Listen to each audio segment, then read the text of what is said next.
বিজেপির SIR camp ভাঙচুর ঘিরে উত্তেজনা, ঘটনাস্থলে পুলিশ।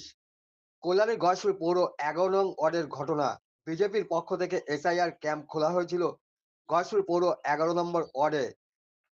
অভিযোগ, তৃণমূলের ২ কাউন্সিলর এসে সেই ক্যাম্প অফিসে ভাঙচুর চালায়। ঘটনার খবর পেয়ে ছুটে আসে বিজেপি বিধায়ক অম্বিকা রায়।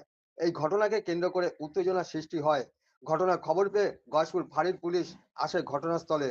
বিজেপি বিধায়ক অম্বিকা রায় বলেন, ছিল এসআইআর এর ছোট্ট একটা ক্যাম্প, শেডও নেই, এখানে টেবিল নিয়ে বসেছি।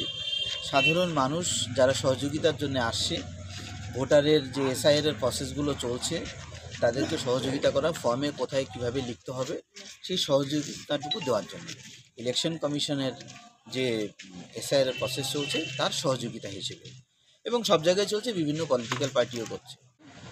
ওয়ার্ড নাম্বার 9 আর ওয়ার্ড নাম্বার 11-এর 2 কাউন্সিলর জনপ্রতিনিধি এসে দেখুন সমস্ত ভাঙচুর করে দিয়ে গেছে। বলছে আমরা কিছু বলছি না বলে যা খুশি তাই। কেন ভাই? দাদাগিরি, বাপের রাজত্ব এটা? হ্যাঁ, যা খুশি তাই। এই যে সোমা ঢালি আর একজন কি নন্দ কুমার, সে তো অন্য ওয়ার্ডে, ওখানে সে কি দাদাগিরি? এই দাদাগিরির জমানা আছে এখন আর? হ্যাঁ, তাই তো। এখানে কোনো রাজনীতিও হয় না, প্রত্যেকটা পলিটিক্যাল পার্টি থেকে তারা এসে সাধারণ জনগণকে সহযোগিতা করে। এসে মারধর করেছে। কি অপরাধ করেছে এই ছেলেরা? কি অপরাধ করেছে?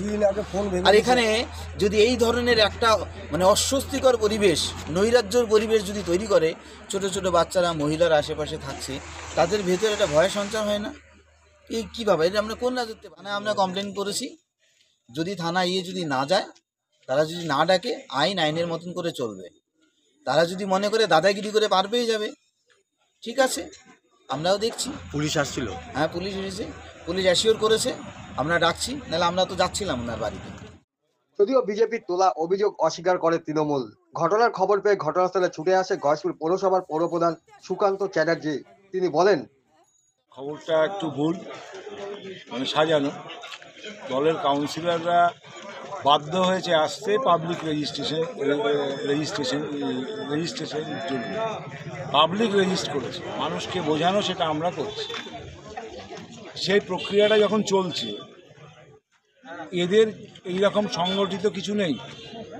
হঠাৎ করে 2-4 জন এসে, এখন শুনলাম কি বাঁশ টাঁশ পুঁতেছে, এসে লোকের ওপর মতব্বরি করা, এইটা ভুল, এটা ঠিক, সেগুলো যখন করেছে, পাবলিকই বাধা দিয়েছে। এবং সেখানে কাউন্সিলর তো আর সবসময় থাকে না, সেখানে কাউন্সিলররা এসে জনতার হয়ে তারা প্রতিবাদ করেছে। তো সেটাতেই এদের বক্তব্য বাড়িয়ে চাড়িয়ে নানান রকম কিছু বলে, কোনো অশান্তি নেই। আমি যার জন্য এখানে এলাম, যদি রেজিস্ট করে আমরা সেখানে একসঙ্গে মিলে, আজকে এসছে, চলে গেছে, আমরা আসাতেই, আমার আশায় একটু দেরি হয়েছে ভাই, সবাইকে বারণ করেছি না আসতে না, তবে এসে কোনো কাউন্সিলরের গায়ে হাত তুলবে, কাউকে কিছু করবে, সেটা আমরা মেনে নেব। তবে গোটা ঘটনার তদন্তে পুলিশ।